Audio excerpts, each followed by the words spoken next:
नमस्कार दोस्तों। Law of one यानी एक का कानून, या कह लीजिए एक का ज्ञान, या कह लीजिए एक के तरीके।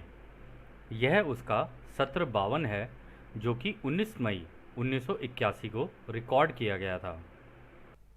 दोहराया जाता है कि इस किताब द्वारा दी गई सभी सूचनाएं और जानकारियां आप जान भी सकते हैं, मान भी सकते हैं, नज़रअंदाज भी कर सकते हैं और नकार भी सकते हैं, क्योंकि यह आपकी स्वतंत्र इच्छा या फ्री विल है, जो कि एक अनंत रचयिता द्वारा आपको दी गई है।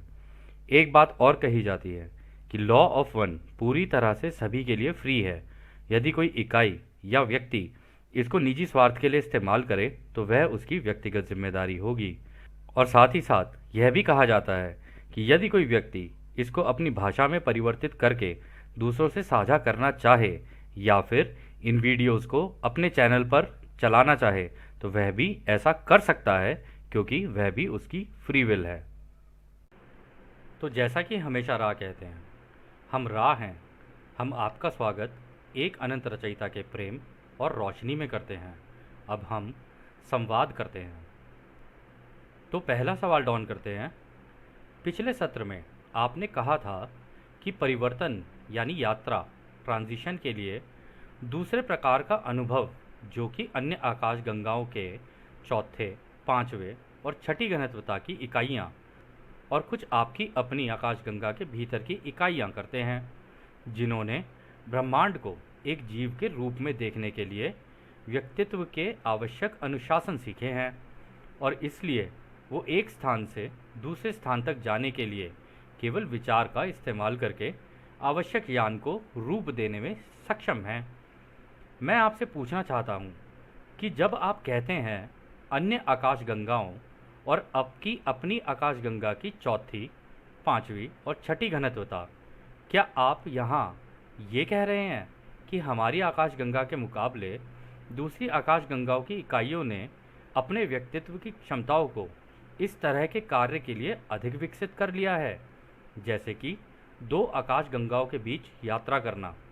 मैं आकाशगंगा शब्द का उपयोग 250 बिलियन तारों के लेंटिकुलर आकार के संदर्भ में कर रहा हूँ। तो दोस्तों, यहाँ पर जो डॉन ने सवाल किया ना, उन्होंने पिछले सत्र का ही सवाल उठाया। उन्होंने कहा कि रा ने ये कहा था कि भाई आपके यहाँ पर जो आते हैं ना, कई आप ही की आकाशगंगाओं से और दूसरी आकाशगंगाओं की चौथी, पांचवी और छठी घनत्वता के लोग हैं जो कि यहाँ पर आते हैं। अब उन वो लोग इतने एडवांस हो चुके हैं कि भाई अपने विचार का ही इस्तेमाल करके, मतलब मेडिटेशन का ही इस्तेमाल करके, इसी हवा से वो रोशनी के कणों को इकट्ठा करके अपने आसपास पूरा स्पेसक्राफ्ट क्रिएट कर देते हैं। और उसका इस्तेमाल करके जो अनुशासन उन लोगों ने सीखे, यानी कि ब्रह्मांड में चीज़ों की रचना कैसे होती है, उसका इस्तेमाल करके जो उन्होंने सीखा, उससे वो शायद यहाँ पर आते हैं और वो इतने सक्षम भी हो चुके हैं, यानी कि विकास के मामले में वो हमसे कई गुना आगे हैं। तो इसमें वो ये कह रहे थे कि जब वो आप ये कहते हो कि आपकी आकाशगंगा के मुकाबले बाकी की आकाशगंगाओं के जो लोग हैं वो क्षमताओं में हल्के से आगे हैं तुमसे, तो क्या यहाँ पे आप जो आकाशगंगा शब्द का इस्तेमाल कर रहे हो, क्या वो हमारी जैसे 250 बिलियन तारों की ये जो क्या कहते हैं गैलेक्सी है, क्या आप उसके बारे में बात कर रहे हो? तो यहाँ पर जो डॉन को लगा कि ये जो हमारी आकाशगंगा है ना, मिल्की वे, इसके बारे में शायद यहाँ पर बात हो रही है। तो रा उसका कुछ जवाब देते हैं। रा कहते हैं, हमने एक बार फिर से इस आकाश गंगा शब्द के लिए जिस अर्थ का उपयोग किया है वो इस समय आपकी शब्दावली में नहीं है, यदि आप इसे ऐसा कहना चाहेंगे। हमने आपके स्टार सिस्टम का उल्लेख किया है। यह अनुमान लगाना गलत है कि दूसरे स्टार सिस्टम आपके अपने स्टार सिस्टम के मुकाबले घनत्वताओं में आने जाने में अधिक सक्षम हैं। बात सिर्फ इतनी है कि उनके पास आपके अलावा और भी कई तरीके हैं जिसका इस्तेमाल करना वो जानते हैं। तो यहाँ पर जो रा ने कहा ना, रा ने कहा आपकी खुद की आकाशगंगा और दूसरी आकाशगंगा, और उन्होंने कहा कि हम आपके स्टार सिस्टम की बात कर रहे हैं। तो यहाँ पे स्टार सिस्टम का मतलब ये हो गया जो अभी हमारे चित्र में दिख रहा है कि यानी हमारा सूरज, उसके बाद मरकरी, फिर वीनस, फिर हमारी धरती अर्थ, फिर मार्स, फिर Jupiter, Saturn, Uranus, Neptune, Pluto. तो उन्होंने कहा ऐसा नहीं है, तुम्हारी अपनी ही इसी के अंदर, मतलब जो हमारे इन प्लैनेट्स हैं इनमें से भी कई लोग हमारे ग्रह पर आते हैं, यानी हो सकता है यूरेनस से आते हो सकता है सैटर्न से आते हो सकता है मार्स से आते हो सकता है वीनस से आते हो, जुपिटर से आते हो, नेपट्यून से आते हो, प्लूटो से आते हो। इसके अलावा बाकी जितने भी सूरज हैं और उनके अराउंड उनके जो ग्रह लगे हुए हैं वहाँ से भी लोग आते हैं। तो इसमें राय ये कहना चाह रहे हैं कि ऐसा नहीं है कि भाई वो मतलब तुमसे ज़्यादा जान गए या कुछ है, बस ये है कि रचयिता के बनाए हुए तरीकों का इस्तेमाल करना वो शायद तुमसे थोड़ा सा बेहतर जान गए हैं, इसलिए वो एक जगह से दूसरी जगह जाना और आना, ये दोनों का जो तरीका है ना, उनमें थोड़ी सी महारत हासिल कर चुके हैं। खैर थोड़ी सी क्या, एक जगह से गायब होके दूसरी जगह निकल आना ये कोई छोटी मोटी महारत तो नहीं है। इसके लिए काफ़ी सघन मतलब मेडिटेशन करके और अपने शरीर के कण कण को फैला लेने की जो तरीका होता है ये सीखना होता है। हालांकि ये मेडिटेशन में जाके सीखा जा सकता है, यदि कोई अपने ऊपर काफ़ी फोकस कर ले और अपने एक एक कण के अंदर फोकस कर ले और उसको एक्सपैंड और मतलब उसको फैलाना और उसको कम करना सीख ले तो ऐसा हो सकता है, और कई मंक्स ऐसे हैं जो ऐसा करते हैं। खैर तो अगला सवाल डाउन करते हैं। धन्यवाद, मुझे लगता है कि संभवतः मैं यहाँ एक महत्वपूर्ण बिंदु पर हूँ, क्योंकि मुझे ऐसा लगता है कि विकास क्रम में व्यक्तित्व का अनुशासन सबसे महत्वपूर्ण कार्य है, और ऐसा लगता है कि हमारे पास ब्रह्मांड में घूमने के दो तरीके हैं। पहला व्यक्तित्व के अनुशासन से उत्पन्न होती है, और दूसरा जिसे आप गुलेल प्रभाव कहते हैं उससे उत्पन्न होती है। मैं रोशनी से धीमी गति के बारे में बात नहीं करना चाहूँगा, क्योंकि मैं उसे बहुत महत्वपूर्ण नहीं मानता, और मैं केवल इसी विषय को महत्वपूर्ण मानता हूँ जिसका संबंध उस तथ्य से है जिसमें हम व्यक्तित्व के अनुशासन की जांच कर रहे हैं। क्या यात्रा के लिए गुलेल के प्रभाव का उपयोग वह है जिसे आप एक तर्कसंगत कह सकते हैं, या इसमें ऐसी समझदारी शामिल है दाएं के मुकाबले बायां मस्तिष्क का इस्तेमाल होता है? तो दोस्तों यहाँ पर जो डॉन ने सवाल किया ना, उन्होंने वही वाली बात की जो पिछले सत्र में थी कि आपने बताया कि भाई दो तरीके के ट्रैवल के जो है माध्यम है। एक तो वो गुलेल वाला मेथड कि अपने पोल शिफ्ट कर लिए, सॉरी अपनी जो पोलैरिटी है वो चेंज कर ली, और पोलैरिटी चेंज करके एक जगह से दूसरी जगह पहुंच गए, वहाँ जाती पोलैरिटी दोबारा चेंज की और न्यूट्रल हो गए। तो एक तो ये तरीका है। दूसरा तरीका ये है कि मेडिटेशन करके इस रचयिता के जितनी भी चीज़ें बनी हुई हैं उसकी रचना को समझ जाना कि इसमें चीज़ें बनती कैसे हैं और बिखरती कैसे हैं। अगर ये दोनों चीज़ें आप लोगों ने सीख ली तो आप दोनों चीज़ें कर सकते हो। तो ये दो तरीके के मेथड हो गए। तो उन्होंने कहा कि ये जो गुलेल वाला जो है ना, यानी जो पोलैरिटी चेंज करने वाला ये इस तरीके के जो स्पेस क्राफ्ट्स होते हैं, ये मुझे लग रहा है कि इसमें लेफ़्ट ब्रेन थिंकिंग का ज़्यादा इस्तेमाल होता होगा, यानी तर्क वितर्क। क्योंकि हम लॉजिकल रीजनिंग और जो थिंकिंग हमारी जितनी भी होती है ना, हम जब भी कोई लॉजिक लगा रहे होते हैं किसी चीज़ के ऊपर, या तर्क या वितर्क या कुतर्क, तीनों ही चीज़ें हमारे उल्टे दिमाग से हो रही होती हैं। क्रिएटिव थिंकिंग जो होती है, यानी रचना कैसे करना है, थोड़ा सा और एडवांस लेवल पे कैसे सोचना है, किसी चीज़ को और बेहतर कैसे बनाना है, ये सारी चीज़ें आपके राइट ब्रेन की थिंकिंग से होती है। ठीक है, राइट ब्रेन थिंकिंग आपको आइडियाज़ देगी, लेकिन लेफ्ट ब्रेन थिंकिंग उस आइडिया के ऊपर तर्क वितर्क कुतर्क कुछ भी कर सकती है। तो टेक्निकली अगर कहा जाए तो लेफ्ट ब्रेन एक एनालिटिकल ब्रेन है, और राइट ब्रेन जो है वो आपका हो गया क्रिएटिव ब्रेन। ठीक है ना। तो खैर देखते हैं रा इसका क्या जवाब देते हैं। रा कहते हैं, इस विषय पर आपकी धारणा विस्तृत है, यानी कि यह काफ़ी गहरा सवाल है। आप बाहर से शिक्षा ज्ञान को भेदना या समझना चाहते हैं। हम दाएं और बाएं दिमाग शब्द का इस्तेमाल करना पसंद नहीं करते हैं, क्योंकि इस शब्द में गलतियां हैं। दिमाग के दोनों हिस्सों में कुछ कार्य दोहराए जाते हैं या बेकार होते हैं, और आगे कुछ इकाइयों में दाएं और बाएं हिस्सों के कार्य उल्टे या विपरीत हो जाते हैं। हालांकि इस विचार का सार कुछ विचार करने योग्य है। तो दोस्तों यहाँ पे देखो रा ने कितनी अच्छी बात की। रा ने कहा कि देखो हम इस वाली उसमें बात नहीं करेंगे, क्योंकि इससे तो विभाजन पैदा हो रहा है कि लेफ्ट ब्रेन थिंकिंग और राइट ब्रेन थिंकिंग, और हम भी अभी यही सोच रहे थे कि लेफ्ट ब्रेन थिंकिंग या राइट ब्रेन थिंकिंग। रा कह रहे कि कुछ चीज़ें लेफ्ट ब्रेन से होती हैं, कुछ चीज़ें राइट ब्रेन से होती हैं, और कुछ चीज़ें लेफ्ट ब्रेन के करने के बावजूद उल्टी पड़ सकती हैं, कुछ चीज़ें राइट ब्रेन को इस्तेमाल करते हुए भी उल्टी पड़ सकती हैं। तो उन्होंने कहा है कि दोनों का ही इस्तेमाल होता है, राइट का भी और लेफ्ट का भी। यानी आप क्रिएटिवली कुछ आइडिया सोचोगे, फिर उसके ऊपर हो सकता है लॉजिकल रीजनिंग और एनालिटिकल एनालिसिस, ये सारी चीज़ें लेफ्ट का इस्तेमाल करो और उसका इस्तेमाल करके दोबारा राइट साइड में और आइडियाज़ सोचने लगो। तो उन्होंने कहा है कि इस्तेमाल तो दोनों का ही होता है और इसको दोनों दो भागों में अलग अलग सोचना, ये शायद थोड़ा सा भ्रमित करने वाला होगा।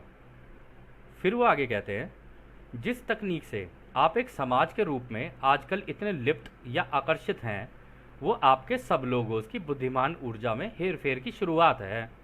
यानी कि यह इस तकनीक की बस पैदाइश ही है, जो आगे चलकर उस तरह की तकनीक में विकसित हो सकता है जिसमें आप गुरुत्वाकर्षण प्रभाव का उपयोग उस तरह से करने में सक्षम हो सकते हैं जिसके बारे में हमने बताया था। हमने नोट किया है कि यह शब्द सटीक नहीं है, लेकिन ऐसा कोई दूसरा शब्द नहीं है जिसका मतलब इसके करीब का हो। तो रा ने दोस्तों यहाँ पर ये कहा है कि आजकल हम लोग देख रहे हैं, आप लोग के यहाँ के जो साइंटिस्ट हैं वो इतने ज़्यादा मतलब इन चीज़ों में लिप्त हुए पड़े हैं, आकर्षित हुए पड़े हैं इन चीज़ों से कि भाई ग्रेविटी क्या चीज़ है, ठीक है। और आजकल एक नई चीज़ है भाई स्ट्रिंग थ्योरी क्या है। हालांकि स्ट्रिंग थ्योरी वही है कि एंड में जाके सारे पार्टिकल्स जो हैं उनके अंदर भी घुसोगे तो आपको रोशनी की तरंगे ही दिखेंगी, यानी रचयिता ही दिखेंगे, वो तरंगे ही रचयिता है। तो वो कह रहे हैं कि कहते हैं तुम्हारे यहाँ पर अलग अलग तरीके हैं इसको सोचने की। और उन्होंने इसमें बड़ी इंटरेस्टिंग बात कही है, उन्होंने कहा भाई ये तो बुद्धिमान ऊर्जा में हेर फेर की शुरुआत है, यही सीख रहे हो अभी तो तुम, कि यानी कि भाई ये क्रिएटर की ये जो एनर्जी वाली जो फील्ड है, ये चारों प्राइमल फोर्सेस है ना, इसके अंदर जो इलेक्ट्रोमैग्नेटिज्म है उसका कैसे इस्तेमाल किया जाए। बस तुम अभी ऊर्जा के ऊपर ही खेल रहे हो, ये चारों किस तरीके से काम करती हैं ना उसके बारे में अभी तुम्हें नहीं पता है, क्योंकि हर चीज़ अलग अलग लेवल पे कांप रही है।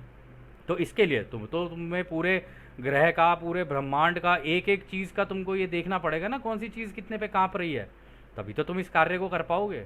तो तुम जो ये गुरुत्वाकर्षण यानी ग्रेविटी और ये बाकी जितनी तुम्हारी साइंस है उसके बारे में बात कर रहे हो ना, उसमें हालांकि ये मतलब शुरुआती पैदाइश लेवल की चीज़ें हैं कि जिनके ऊपर तुम काम कर रहे हो, बट ठीक है, तुम्हारे सीखने के लेवल के हिसाब से तो ठीक ही है ये।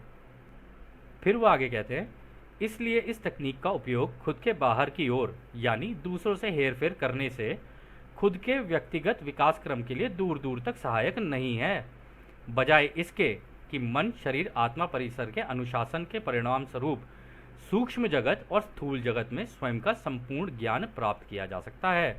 तो उन्होंने कहा कि देखो ये जो टेक्नोलॉजी वगैरह तुम्हारे पास आई है ना, इसका इस्तेमाल करके तुम दूसरों को मैनिपुलेट तो कर सकते हो, हेर फेर तो कर सकते हो।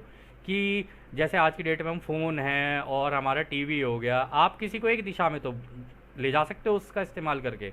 जैसे कि मान लीजिए अगर हम लोग कोई फ़ोन पे कोई चीज़ देख रहे हैं, उसी से रिलेटेड एक ही जैसी चीज़ आई जा रही है, तो एक इंसान का जो दिमाग है वो बिल्कुल वैसा ही हो जाता है। वो इससे उसको जो वो टेक्नोलॉजी जो है उसको बाहर सोचने का मौका ही नहीं दे रही है। तो इससे वो हेर फेर तो हो सकता है, लेकिन इससे ये नहीं हो सकता कि अगर तुम अपना ये वाला ज्ञान ले लो, अपना मेडिटेशन में बैठ के अपने मन, शरीर और आत्मा यानी अपने दिमाग का, अपने शरीर का और अपनी आत्मा का कंप्लीट कंट्रोल ले लो, और ये जो लोगोस के अंदर और बाकी लेवल्स पे जितनी भी तुम्हारी चीज़ें चल रही हैं, ठीक है ना, टोटल सेल्फ, हायर सेल्फ, ये सारी चीज़ों का अगर तुम संपूर्ण ज्ञान ले लो, वो इससे ज़्यादा पावरफुल निकलेगी, क्योंकि अब तुम्हें पूरे ब्रह्मांड की जानकारी हो चुकी है। ये जितनी टेक्नोलॉजी है ये बड़ी लिमिटेड है, और इससे जो तुम्हारा विकास हो रहा है ना, वो कोई उस लेवल का विकास नहीं है। और राने बोल ही दिया, ये दूर दूर तक सहायक नहीं है तुम्हारे लिए। अगर तुम सोच रहे हो कि इससे तुम्हें कुछ सीखने को मिल रहा है, तो यदि तुम नोटिस करो तो तुम देखोगे कि तुम्हें एक ही जैसी चीज़ें सीखने को मिल रही हैं।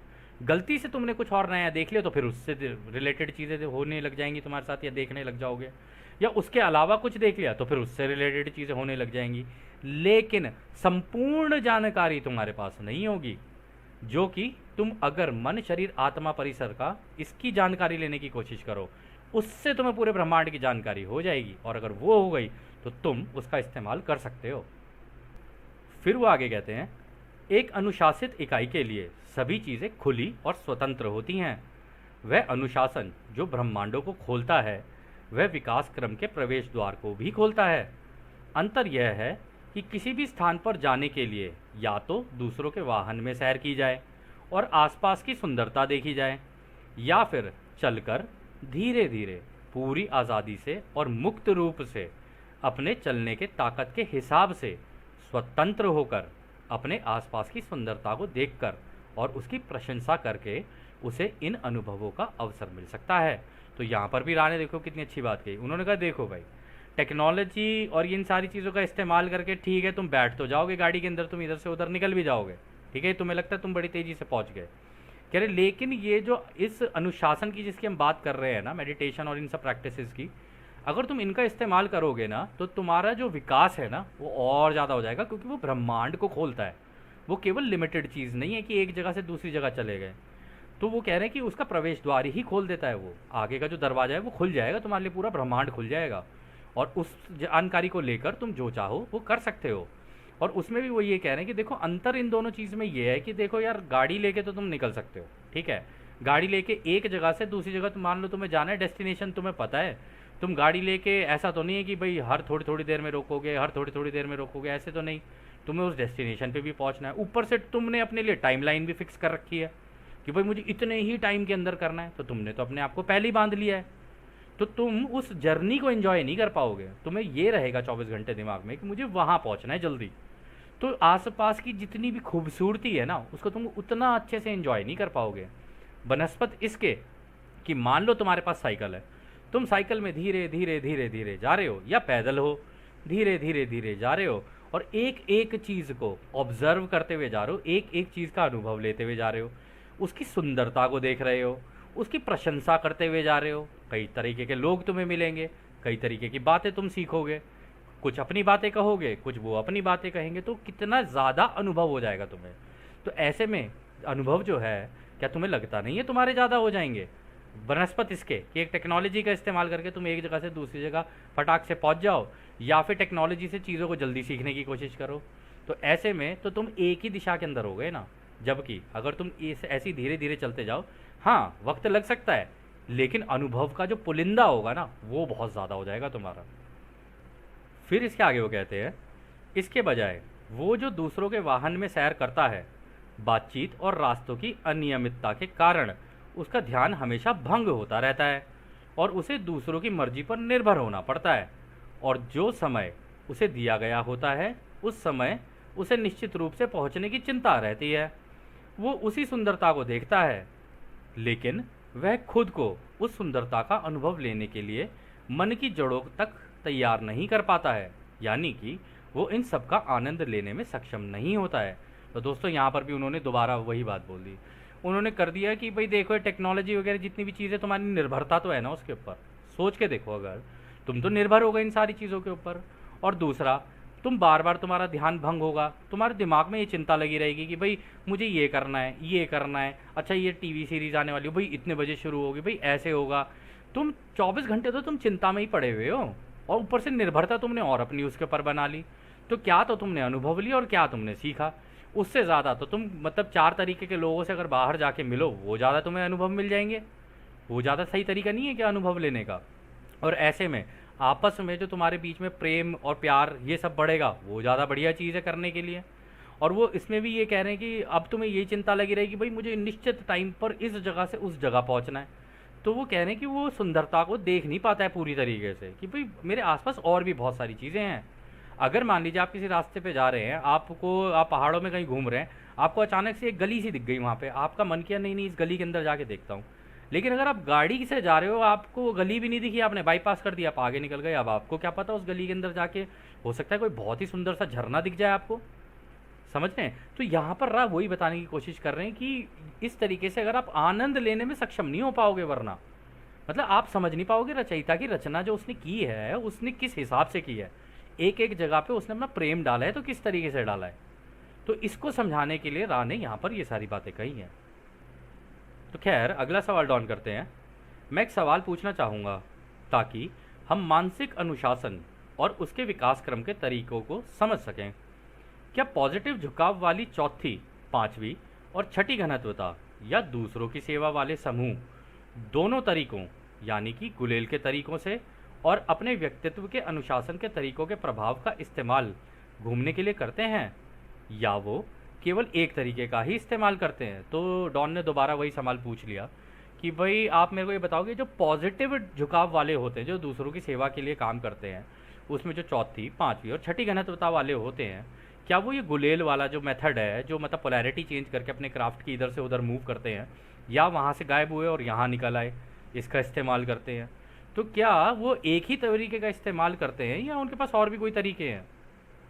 तो रा इसका जवाब देते हैं, पॉजिटिव झुकाव वाले समूह मन, शरीर और आत्मा के अनुशासन को सीखने का प्रयास करते हैं। हालांकि कुछ ऐसे भी हैं जो अनुशासन को उचित रूप से सीखने के साथ साथ उसके पास ऐसी तकनीक भी होती है जो बुद्धिमान ऊर्जा बलों का उपयोग यात्रा करने के लिए करते हैं। तो रा ने बोल दिया, देखो दोनों तरीके होते हैं। वो जो सभ्यताएं होती हैं वो यही मन, शरीर, आत्मा इसके अनुशासन को सीखते हैं, यानी मेडिटेशन को सीखते हैं। फिर उसी मेडिटेशन के अंदर जो उन्होंने सीखा होता है ना, उसका इस्तेमाल करके, क्योंकि वो इंटेलिजेंट बहुत हो चुके होते हैं, फिर अपने लिए वो चाहें तो उस तरीके की टेक्नोलॉजीज़ बना सकते हैं, और जिसका इस्तेमाल वो बुद्धिमान ऊर्जा यानी कि जो चारों प्राइमल फोर्सेज है ना, इनका इस्तेमाल करके एक जगह से दूसरी जगह जाने के लिए कर सकते हैं। वो दोनों तरीके के मेथड का इस्तेमाल करते हैं। जब ज़रूरत से ज़्यादा एडवांस हो जाते हैं तो खुद को ही क्राफ्ट बना लेते हैं, या वहाँ से गायब हो जाते हैं, यहाँ निकल आते हैं। लेकिन अगर वो अभी सीख रहे हैं और अभी बीच के लेवल पे हैं, तो फिर वो जो मेडिटेशन में सीखा होता है तो अपने क्राफ्ट डिज़ाइन करना सीखते हैं। लेकिन उसमें भी ऐसा नहीं है कि वो ठोका पीटी और ये वो सारी चीज़ें करेंगे, बनाएंगे वो इसी हवा का इस्तेमाल करके। हो सकता है ज़्यादा बड़े क्राफ्ट ना बना सकते हो, छोटे छोटे बना सकते हो, 6 मीटर के हो गए, 20 मीटर के हो गए, इतने बना सकते हो। अब जो मास्टर हीलर रेसेस हो गई, और भी बड़ी बड़ी रेसेस हो गई, और भी बड़ी बड़ी सभ्यताएं हो गई, उनके पास तो मदर क्राफ्ट भी होते हैं। अब एक एक मदर क्राफ्ट 8-8, 10-10, 20-20 फुटबॉल फील्ड के बराबर का होता है।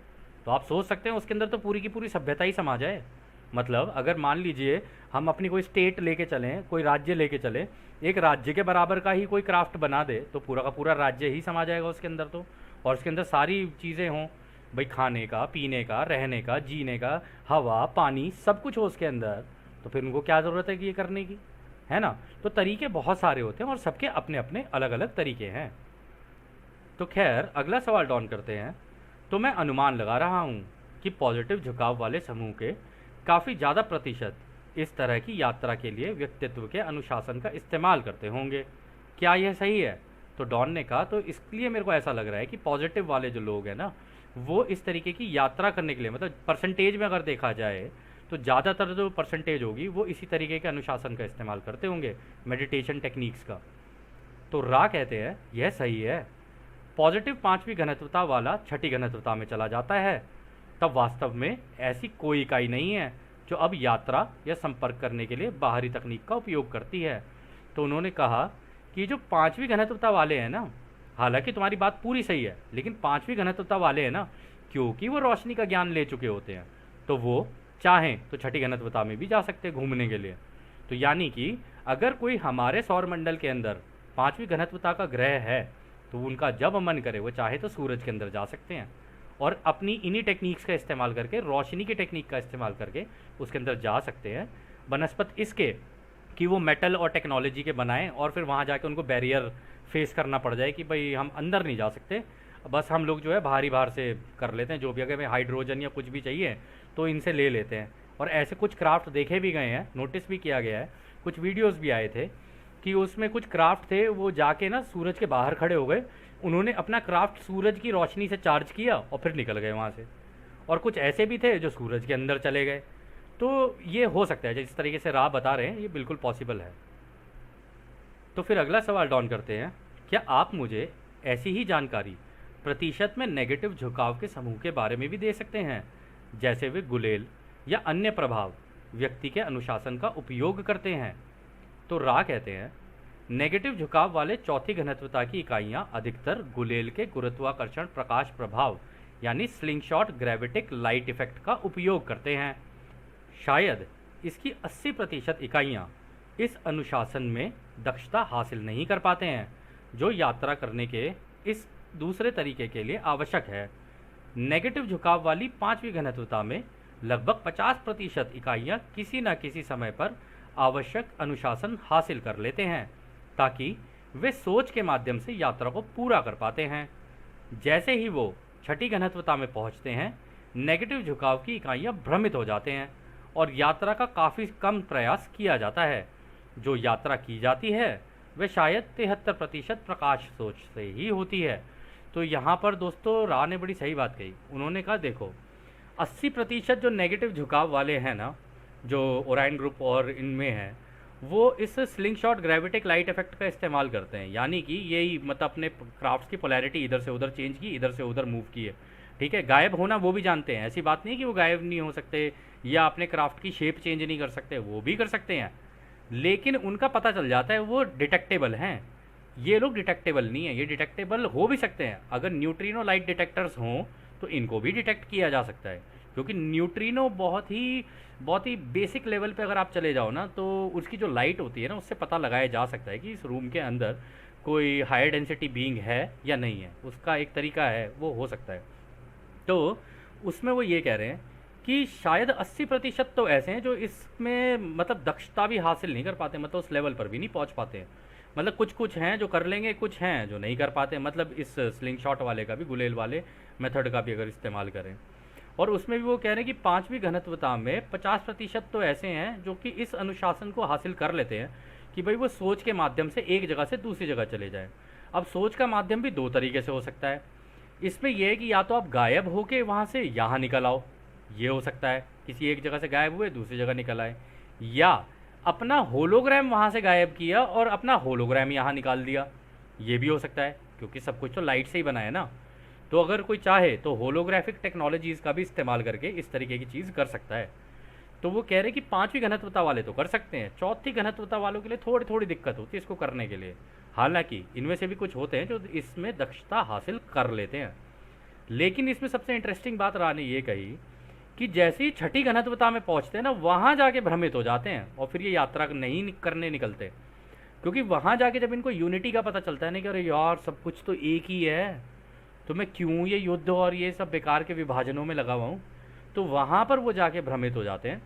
और जब वो भ्रमित हो जाते हैं फिर वो वहाँ रह के सीखने की कोशिश करते हैं। और अगर वो, क्योंकि लॉ ऑफ फ्री विल लगी हुई है, जब तक वो मांगेंगे नहीं उनकी मदद भी नहीं की जा सकती। अब मान लो कोई घमंड में बैठा है, ईगो में बैठा है कि मैं तो ये हूँ और मैं तो वो हूँ, तो फिर तो उसको दिया ही नहीं जा सकता ना वहाँ पे, वो मांगेगा ही नहीं, और जब मांगेगा नहीं तो उसे दिया भी नहीं जा सकता। और अगर वो मांगेगा भी तो उससे उसका उद्देश्य पूछा जाएगा कि भाई क्यों मांग रहे हो। ऊपर से टेलीपैथी ओपन है तो वो अपना उद्देश्य भी नहीं छुपा सकता, तो वहाँ पर कुछ छुपा नहीं रहता, इस वजह से वहाँ जाके वो लोग भ्रमित हो जाते हैं। तो ये जो यात्रा वो कह रहे हैं, वो कह रहे हैं 73% तक ऐसा होता है कि भाई सोच का और प्रकाश का इस्तेमाल करके किया जा सके 6ठी घनत्वता में।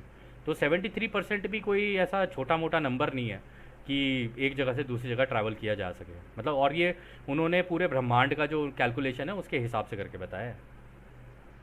खैर, अगला सवाल डॉन करते हैं। जब 5वीं घनत्वता अंत के करीब होती है या उच्चतर 5वीं घनत्वता में पॉजिटिव और नेगेटिव झुकाव के बीच में यात्रा के लिए आवश्यक व्यक्तित्व के अनुशासन में क्या कोई अंतर होता है? तो उन्होंने सवाल किया कि मान लीजिए कोई 5th डेंसिटी में है और वो हायर ऑक्टेव पे निकल गया, मतलब 5वीं घनत्वता में भी तो ज्ञान के हिसाब से ही आगे निकलोगे ना आप। तो अगर कोई बिल्कुल ही हायर ऑक्टेव में है, उसके अंदर 6th लेवल पे है या 7th लेवल पे है या 8th लेवल पे है, तो वहाँ पर भी जो उनके अनुशासन होंगे नेगेटिव वालों के और पॉजिटिव वालों के, क्या दोनों के अलग अलग होंगे? तो राह कहते हैं झुकावों के बीच स्पष्ट अंतर होता है, लेकिन इस अनुशासन को पूरा करने के लिए आवश्यक खुद के ज्ञान को पूरा करने में कोई अंतर नहीं है। यानी कि जो आवश्यक ज्ञान है वो एक ही होता है। तो यहाँ पर दोस्तों उन्होंने कहा देखो, झुकावों में तो कोई स्पष्ट अंतर है नहीं, ठीक है, झुकाव तो दोनों वैसे ही चलते हैं। उनका काले जादू का और ये सारी चीज़ें होती हैं उल्टा करने की, यहाँ पर हम सीधा सीधा जैसे रचयिता ने बनाए होते तरीके हम उसका इस्तेमाल करते हैं। ये सारी चीज़ें उल्टी कर देते हैं, आज़ादी का उल्लंघन करते हैं। कह रहे हैं हम कोशिश करते हैं कि आज़ादी के कानून का पालन ही करते हुए चले और कोशिश करें कि दूसरों की आज़ादी का उल्लंघन ना करें। तो कहने की लेकिन दोनों ही केस में आपको खुद का ज्ञान लेना बहुत ज़रूरी होता है, क्योंकि वास्तविकता में आपको खुद का ज्ञान ही काम आएगा एंड में। क्योंकि आप वो सारी टेक्नोलॉजी और ये वो सारी चीज़ें सीख कर अपने आप को ही तो समझने की कोशिश कर रहे हो। अब आप काले जादू से समझो या सफ़ेद जादू से समझो, ये तो आपके ऊपर है। अगर आप मेडिटेशन से सीखना चाहते हो, रचयिता के बनाए हुए तरीके से सीखना चाहते हो, तो आप वैसे सीख लो। अगर आपको ये सारी उल्टी चीज़ें करके सीखना है जो उल्टे तरीके हैं, तो आप उनसे सीख लो, ये तो आप ही की इच्छा है। खैर दोस्तों, यह सत्र भी थोड़ा सा लंबा जाएगा, तो जैसा कि राह हमेशा कहते हैं, अब हम आपको उस एक अनंत रचयिता के प्रेम, उसकी रोशनी, उसकी शक्ति और उसकी शांति में छोड़कर चलते हैं। आदरणीय हमारे दोस्तों, आदने वासु। धन्यवाद।